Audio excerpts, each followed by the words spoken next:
You opened the fridge 4 minutes ago. You know what's in there. Half a jar of olives, something in a container you've stopped negotiating with, and the milk. You close it.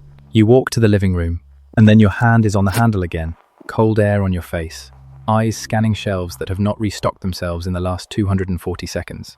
Nobody taught you this. No one sat you down and said, check the cold box repeatedly, just in case.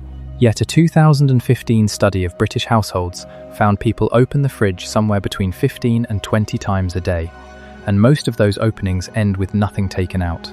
That's not hunger. Hunger has a target.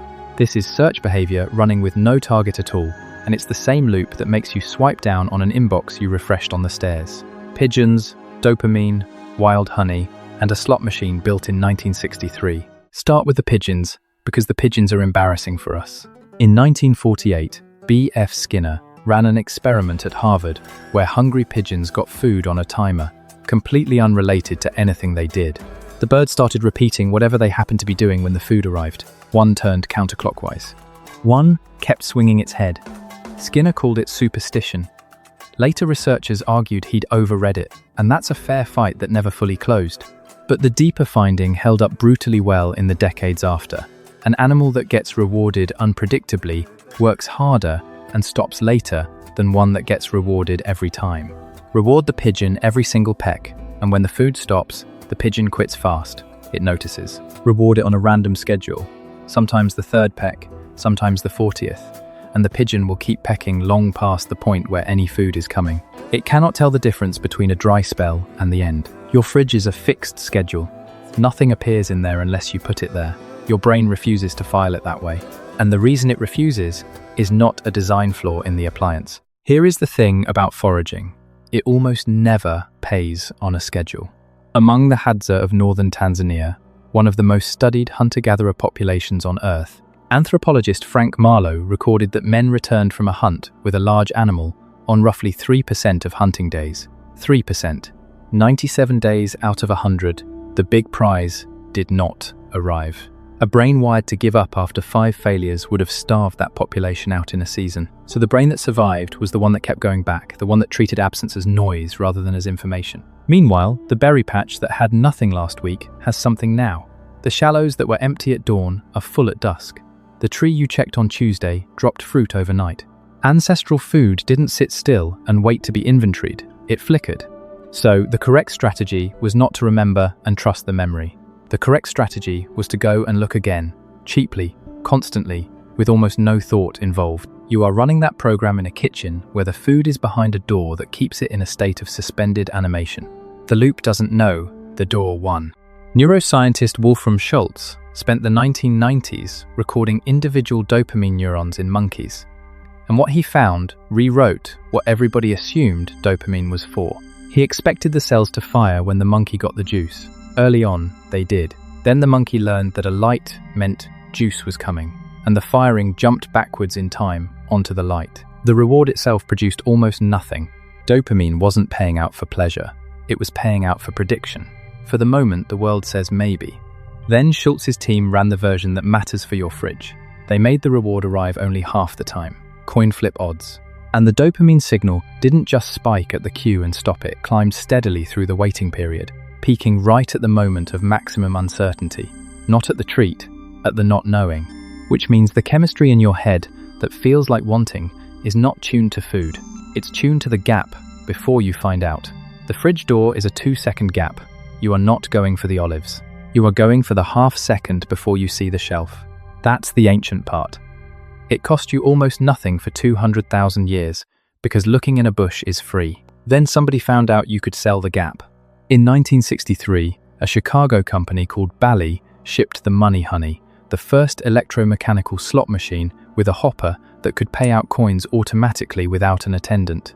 The lever became decoration. The machine got faster. Casino designers spent the next 40 years shortening the distance between the pull and the reveal, because the reveal was never the product the wait was.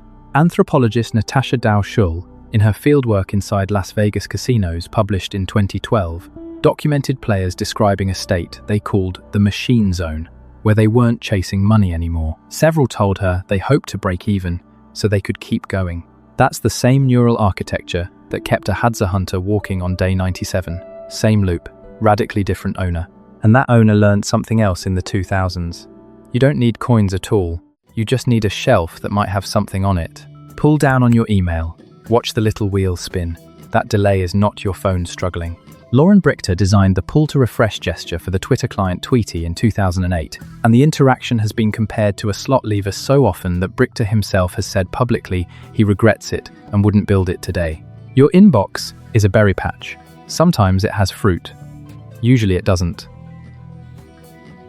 And the checking costs you almost nothing per attempt, which is exactly the condition under which the ancient loop runs longest without stopping. Cheap search plus unpredictable payoff equals infinite pecking. Here's the cruel bit. In the Tanzanian bush, that loop was self-limiting. You checked the tree because the tree was on the way to the water. Walking cost calories. Daylight ran out. The environment imposed a spending cap on your own curiosity.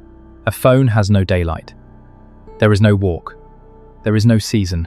You can run 500 forage attempts before lunch and never burn a single calorie doing it, which means the one mechanism that used to switch the behavior off has been quietly removed. And the fridge? The fridge is that same loop with the lid off.